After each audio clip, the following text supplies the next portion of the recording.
Hey, it's Aaron, the Metal Theologian. Doing a lot of practice today, so you have to bear with me, but fucking midwinter funk, dude. It's the way it goes. You probably know. So, anyway.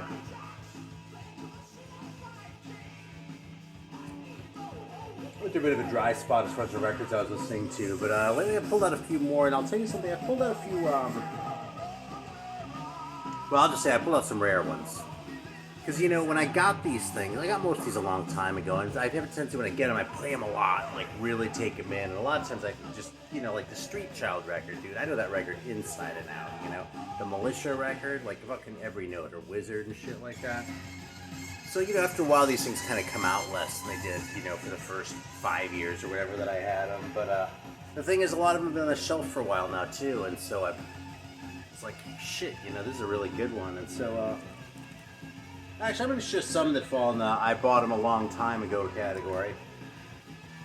And some that don't, but man, I hate to say that too because, dude, I remember fucking when I was kind of friends with Phil from Monster Records, which was Rockadrome before, frankly, Phil kind of lost his mind and couldn't participate anymore and ended up, well, it's another story. Anyway, the point is, I would talk with Phil and I'd always be like, how the fuck did you find these fucking records that you're offering? Like, oh, I bought them a long time ago.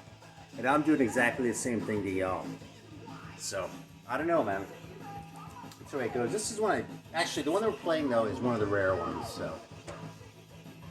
Let's show some rare ones, because I kind of teased that. I'm going to play some of these. I'm going through and, or maybe I'll just change my mind and mix it up just because I kind of roll that way.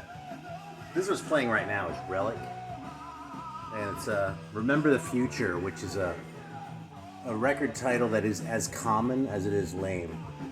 But if you're listening to this, you'll see there's not a whole shit ton to argue with, you know. It's kind of a weak cover too, you know, look at that. There's actually a compilation on Doomed Planet that had these songs and then some unreleased shit, because it's just an EP, just, you know, 4 songs. And that one probably had a better cover than this original, but you know, this is one that's kind of sought after, and it's because fucking Smokes, man.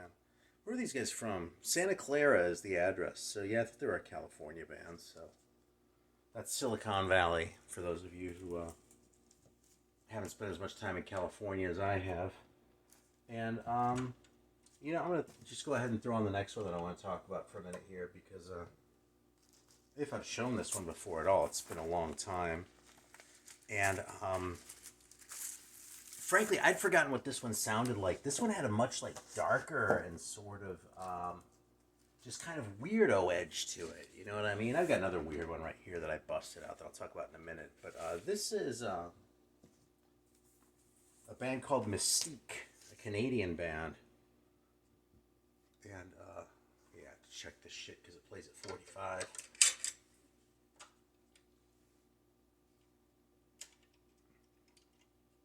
Okay. So it's this guy. And actually, I can tell you exactly where I became aware of this. My first exposure to this one was a photo of it in Martin Popoff's price guide from like 20 years ago. And I was like, Jesus Christ, dude. I need this fucking thing so bad. And like, that was just based on that, right? Like, you look at these pictures. How about right up my alley? I guess I'm going to go ahead and skip past this intro because who gives a shit about the fucking intro? Dude, if there's one thing where black metal took a huge step backward from like traditional metal, it was in the area of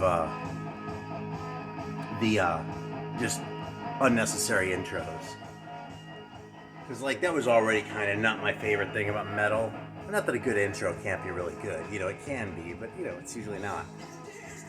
Fucking black metal, man, everything's a fucking intro. You get a whole fucking album that's just an intro. Yeah. Alright, so this is our singer right there. And you know, like, he's not, like, technically not that great, but there's still an urgency in there, you know what I mean?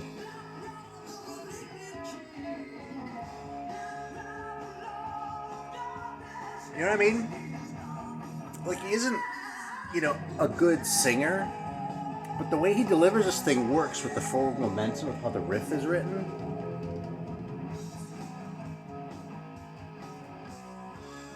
And there's some about the writing. I actually wonder if it's that little bit of keyboard shading in there too that kind of gives us a little bit more darkness than it seems like it might otherwise have. I mean, because these guys look like the fucking day school band, right? And again, that's what I look for in a band, you know? That's, you know, handwritten shit on your record cover is about half a sale, all by itself. So I am not shitting on this record at all. On these fine folks who are from Hamilton, Ontario, where right now it's probably much colder than the fucking cold that I'm complaining bitterly about here in South Carolina. But yeah, you know, it's a little heavy on the key, but it has like that sort of a Deep Purple sound. It doesn't have like that 80s synth sound, you know? I suppose by like 85 when this came out, that probably would have sounded dated, but like now it actually sounds less dated than like those 80s synths do, you know what I mean? Like if I pull out a fucking Rat record or something, that shit sounds dated. This, yeah, the keyboard's a little bit anachronistic as far as the color of it goes, but it's not like, you know, out of time. Anyway, total fucking winner, and I feel like someone did a reissue of this a couple years ago, but this might be one that hasn't gotten done yet, so. I always like to talk about those when I can, because I don't want to send y'all looking for, you know, a $300 record or whatever, you know. So, yeah, fucking Mystique, man. It's kind of a weird name, you know. Kind of a crappy name, frankly. But the record's great. And I'll tell you something else about fucking, Mystique, in fact, comparing these. Okay, so Relic is also not a particularly good name. It's serviceable, it's okay. It doesn't insult my intelligence or anything. It's a rare case where I think if they had spelled it correctly, it wouldn't have been better than... They didn't make it worse by spelling it wrong, is what I mean, you know what I mean? But these guys, if you've got a logo like that, man, you can write pretty much whatever the fuck you want, and I'm on board. So, and actually, you know who, I have a couple other specimens right here where they did that. This next one, if you're not Greek, you might not have seen this one, but this is actually kind of a cheap record. This is, I can never remember if Mental Powers is the name or Fantasy, but I'm pretty sure the band is called Mental Powers, and the record is called Fantasy. And I actually just played this literally right before I started the video. First of all, 10. On a scale of 1 to 10, that covers, I mean, all these, well, the Relic cover kind of sucked, but that was maybe a 5.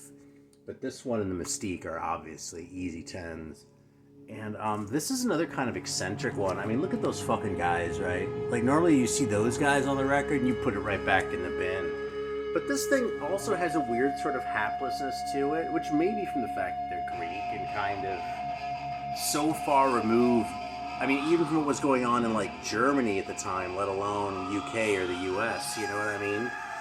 But it has a real, like, sort of unabashed progness to it, without being full-on prog, you know what I mean? But if you're imagining Merciful Fate, this is not as heavy as Merciful Fate, you know? In fact, this record comes off as really kind of wimpy in intent, but in execution, like, it redeems itself and, like, becomes kind of noble. You know what I mean? I really like this record a lot. It's not, like, the greatest thing ever, but again, I sent away for this, I got this one within the last 5 years, okay? And I had to get it from Greece, and it probably cost 15 or 20 bucks to ship it, but the LP probably wasn't more than 10, so I'm telling you, there are cheap records to be had out there if you're willing to pay to ship them, and sometimes you stock up on a few from Greece or Romania, where this fucking $10 gem came from. In fact, I want to talk about this anyway, because Conexa Uni, despite being not that heavy, do I even need to say anything about the fucking mustache? This record is just so charming. I mean, there are parts in this record where you put it on, you go, that's just bad. I mean, really. Even more than on Mental Powers in a way.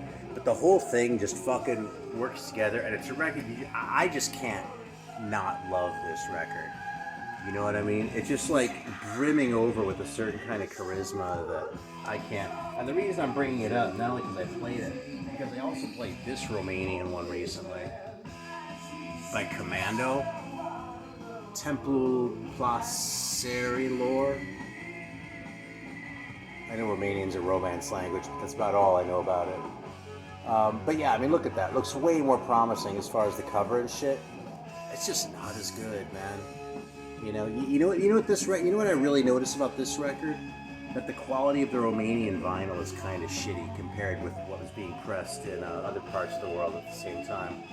I mean, because it's Romanian, this is probably a little bit late. You know, 89, 90, 91, 92 in there, because things were still tougher in the Eastern Bloc in the earlier 80s. And, you know, it's not... Oh, yeah, 92 is the date for the art. It's not bad. I mean, I like this record, you know what I mean? But it's not the gem that Connexiuni is, and it'll cost you a lot more, so, again, this is my other little fucking tip. I've hyped this record before, but I just love it, man. And if you listen to it once, you might go, why the fuck does he like this record so much? If you listen to it again, you'll probably go, oh, yeah, I totally see why he loves it so much. And just... lest I leave any ambiguity out there, I loved it the first time I heard it. But I was listening to it going, I don't know why I love this so much, because they're doing this, and this wrong, and those things normally grate the fuck out of me, but it's just awesome. And I'm probably making it sound like a glam record, too. It's really more just like a hard rock, kind of rockin' record, you know? And the bad parts are more like, let's try and, I don't know, man, you'd think if they were an LA band, they'd do this. I don't know what they were thinking in Romania. But it sounds like they were thinking, yeah, let's write a song that'll get us some radio play. You know what I mean? And you go, God, this is really a little bit cringe. But I don't know, man. I was talking about Zoomer slang with my kid who's a Zoomer. Well, they're both Zoomers, but what kind of strikes me about this record is it's really kind of a based record. Like, if you really get what that word means, it really is. Because, like, it has its flaws, but it has them unabashedly. And it's not ashamed of them. And it invites you along for the ride. And it's a ride you're really happy to go along on. Alright, I'm swapping out Mystique, okay? Great record, obviously. But I'm going to get back to some more rare ones here, too. Because that's what I was planning on teasing in the title. So here's another one. It's an EP, so it's easy to sample, but another one I've kind of hyped a few times. But Stormtrooper, Armies of the Night. On the, you know something? I get annoyed by overuse of the word, infamous. I've actually had a couple talks with my Zoomer kid about this, where, like, you know, it'll come up, someone will say what a video. I'm like, that's not infamous, that's famous. It's not fucking infamous just because whatever, you know what I mean? But if you wanted to call Ironworks infamous, I think you can make a pretty good place. I've probably talked a little bit in the past about having met Dave Richards myself and sort of my experiences with him. And they were only positive. But based on some of the stories I've heard, like if some of the, like, I don't really...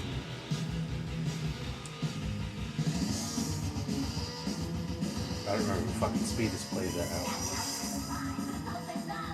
33. Yeah, that's right.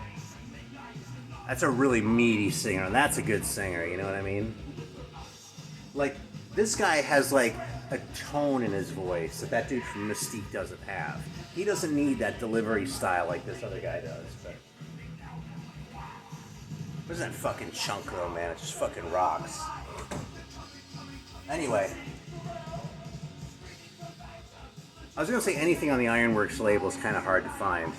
That's actually not necessarily true. There are records on Ironworks that aren't hard to find, but as a general rule, they suck. If you see... I was going to try and show you the logo, but it's only on the label. Is that an insert? No. Yeah, alright, well if it has an IW catalog number then, if it's cheap, it's probably crap. If it's expensive, it's probably great. And that sucks. But I don't know, maybe it just goes to show that taste isn't quite as subjective as we like to think it is. You know what I mean? I mean, obviously, taste is subjective, just like...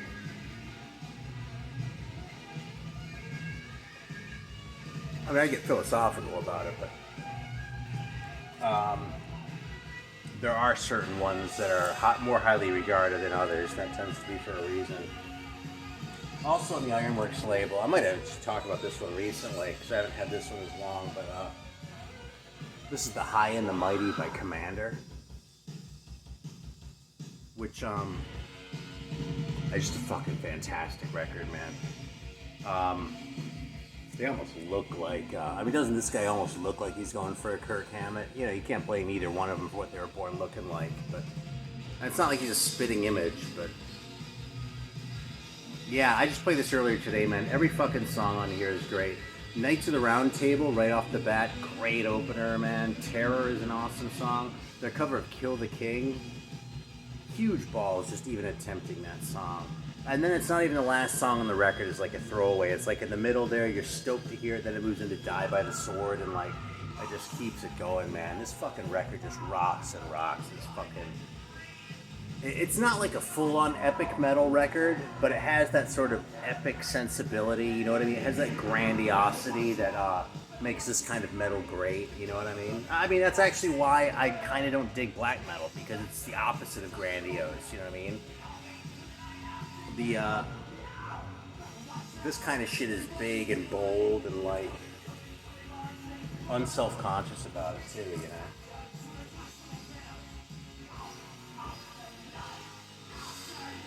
I'll probably put on a piece of this one next too, but this is another one I hadn't busted out in kind of a while, but this is a little bit softer than what we're listening to right now, but the hooks on this record are second to none, man. I mean, even when these guys are corny, like fucking YLI or Endless Nights, those songs are pretty goddamn corny, man. But I never skip over those fuckers when I'm playing this record, man. You know? Look at that weirdo cover, man. What the fuck? This is the best song on this record, by the way. Steamroller.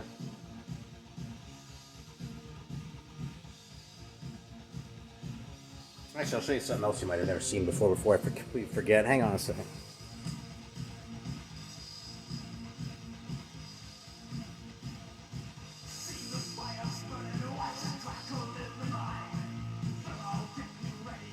Oh, maybe not. I always think it's funny to walk off camera.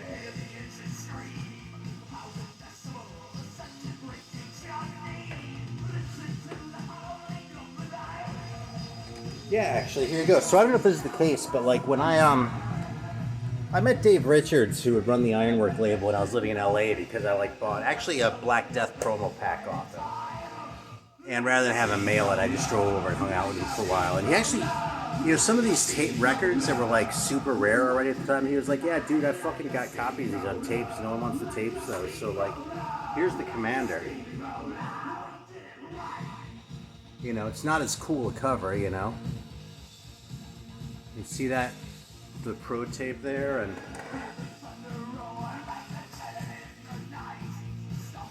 it's printed like that. For some reason, the thing is printed upside down. You see that?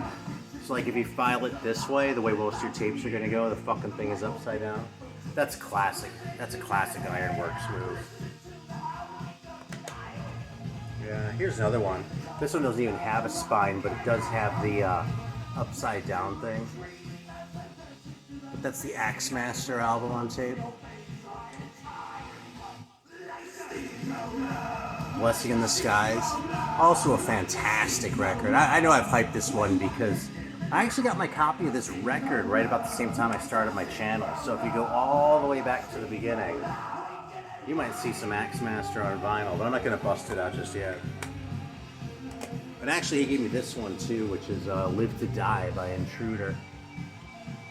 I actually already had this one on record when he gave it to me, so I never even cracked this one, but it's still a really cool piece, man. Because again, you don't see this shit around. And there was a time when I thought that this was just going to be my copy of that Commander forever, but obviously I tracked down the LP at some point. Alright, so anyway, back to Hammer On, man. Fucking heavy. This record comes out of the gate swinging, okay, with Silent Victim. After the Steamroller chorus, we'll fucking put it on, I promise. But then Nothing to Do But Rock has like this weird synth thing in the chorus, but just gives it punch. Yeah. It's like a fucking steamroller, man. If it's not like a steamroller, why the fuck would you want to listen to it, right? Yeah. I didn't like Jealousy on here. You know what's funny, actually? What association I have with this record? Specifically the crappy songs, okay? So like the wimpiest songs on the record are by Laser, who I assume is actually Jack Laser, which is this guy, right? But yeah, like Why Lie and Sleepwalker, which was the other two songs I was kind of shitting on, are by him too. And I actually, yeah, when I was in high school, in one of my classes, there was a kid named David Laser. And like, it's spelled the same way, and there's almost no chance he's going to be watching this. But if he is, it's 30 years ago. So who knows, he'd probably be friends now. But he was like a jock, and since I had long hair, he'd always try to like start shit with me and that. You know, that kind of fucking shitty, like, dynamic, which is part of why when I call Pantera jock metal, there's such contempt in my voice to this day. It's kind of funny, though, because that fucking record makes me think of David Laser. And the moral of that story is, by the way, don't be a fucking prick to people, because years and years later, you know, people remember. Although I'm pretty big on forgiving people. And one thing I have learned, too, a lot of times if I meet someone who I really think is a prick, as opposed to someone who's kind of indifferent to, sometimes later on we kind of become friends. You know, there have been a lot of people. So that's sort of why I'd have a little bit of an open mind when it came to this David Laser guy, if I ever actually met him again. If I'd look at him sideways a little bit, I'd be like, dude, you were a fucking dick when you were 17. Alright, let's listen to a little Hammer On. Let's see what David Laser has to say to us. Nothing intelligent, I'm sure. You know, I'm talking all this shit. He's probably dead. You know, if you're watching this and you're like a Zoomer or like a young millennial, like, you know, if you're like Merciful Metal's age or something like that. Because he's what, like half my age, I think?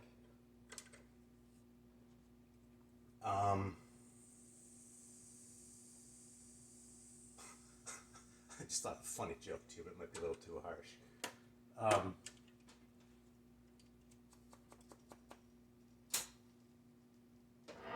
Yeah, I forgot what I was going to say. If you're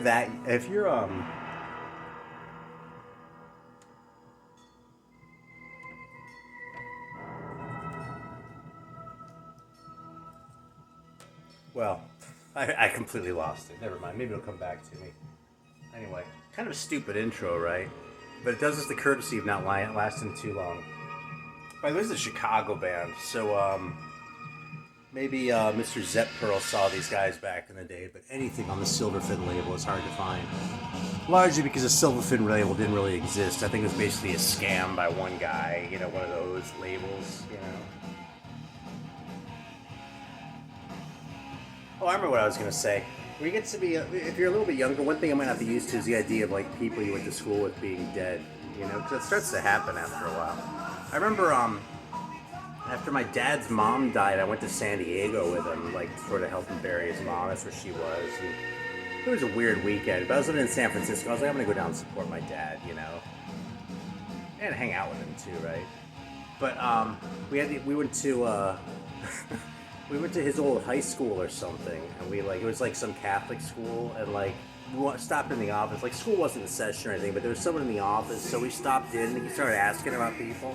It was like, oh, so whatever happened to, Father Garcia? And they were like, oh, he died about 10 years ago. Oh, okay, what about Father Jones? He's dead too. How about Father Robotham? No, he's dead too, man. Like, he started asking, they were all dead. I was like, dude, you're like fucking... I mean, how old was he at the time? 60 or something? I was like, what do you expect? Of course they're all going to be fucking dead. You know how they seemed really old when you were a little kid? That's because they actually were a lot older than you. And just because, like, a 60-year-old doesn't seem so old when you're 59, Doesn't mean that they weren't still 40 years older than you. I got drunk in that before they go into the chorus. Like little shit like that, Hammer-On does really well. You know, it's funny, when I turned on the camera, I didn't know what the hell I was going to talk about. I'm 25 minutes in, I've barely... No, I've talked about most of what I'm going to talk about. But I haven't talked about this record, which I played every day last week. Literally every day last week. And if you don't know this first Europe record... Look how pretty Joey Tempest is on here, too. I know the Final Countdown sucks, and you never need to hear it again. Frankly, I've never bothered with their second record, because I haven't heard anything particularly good about it, and I didn't want to cast a shadow over this one, because I knew how bad they were capable of being. And you know something? I said the Final Countdown. How about Carrie? This record smokes, dude. This record is fucking fantastic, man. The King Will Return, and The Future to Come is a great starter. Children of This Time. Memories is a little bit of a wimpy closer, but even so, man, if I'm in the right mood, it's not too bad. It's a good closer too, you know. This is seriously a good record. It's seriously a great record, man. It's so great that they figured it out and they reissued it with a different cover a few years later. Like after they had their big hit, I guess they're trying to cash in on it. I don't blame them. But this fucking thing is so good, dude. This fucking Europe record, you know? Again, it has that grandiosity, you know what I mean? It also has that Swedish magic that these guys had, you know? I mean, it had that Swedish magic that they didn't have with the Final Countdown, but was kind of in the water in Sweden in the 80s apparently. So yeah, don't snooze on the first fucking Europe record. I know it's a contender for the worst band name of all time. Because it's really bad. It's not as bad as Bashful, though. Bashful is still worse than Europe.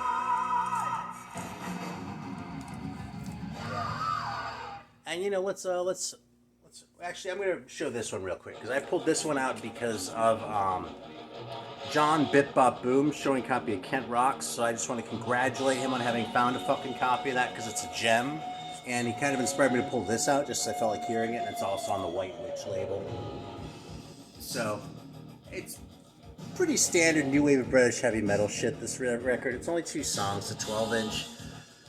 But, it's the kind of new wave of British heavy metal that is what you want to hear when you want to hear new wave of British heavy metal. You know what I mean? It's like, what you're in the mood for probably isn't, I'm trying to think of someone wimpy and lame, and I'm looking at the timer because the thing fucks me at a half hour. This is a good record. It's not really a tremendous record, but it's a very cool record. And if you like that basic rock and roll, but still like hard enough that you can call it metal in good conscience, that kind of shit, this record will scratch the itch.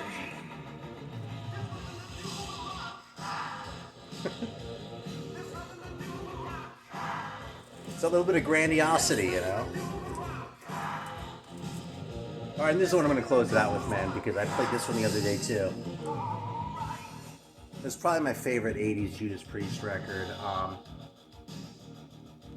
And I don't remember who it was, but someone actually was shitting on the song Heavy Duty not too long ago, and that was actually the song that I wanted to hear when I pulled this out. So, of course, I started at the beginning and listened to it all the way through, but you know something? The way it transitions from the chorus of Heavy Duty, the way it goes into that weird Defenders of the Faith chorus at the very end, which isn't really a song. I don't know what it is, man. I usually don't like that kind of an end. You know, with sort of a theme. Like an example of that being done poorly is the Holy Right record, Stand as One, where they have that "We shall stand as one" as like an intro and as an outro, and it sucks, dude. There's some good songs on that record, but not that shit. This, though, just fucking awesome. And with that, we're once again talking about how great Judas Priest is. Which is why, when it really comes down to it, that's like the fucking, like, solidarity in the metal thing, right? If you listen to metal for long enough, you're gonna get into Judas Priest. It took me till I was in my 30s. Hey, man. It is funny that I got into NWOBHM 20 years before I got into Judas Priest, but we can do that psychoanalysis another day. Thanks for watching.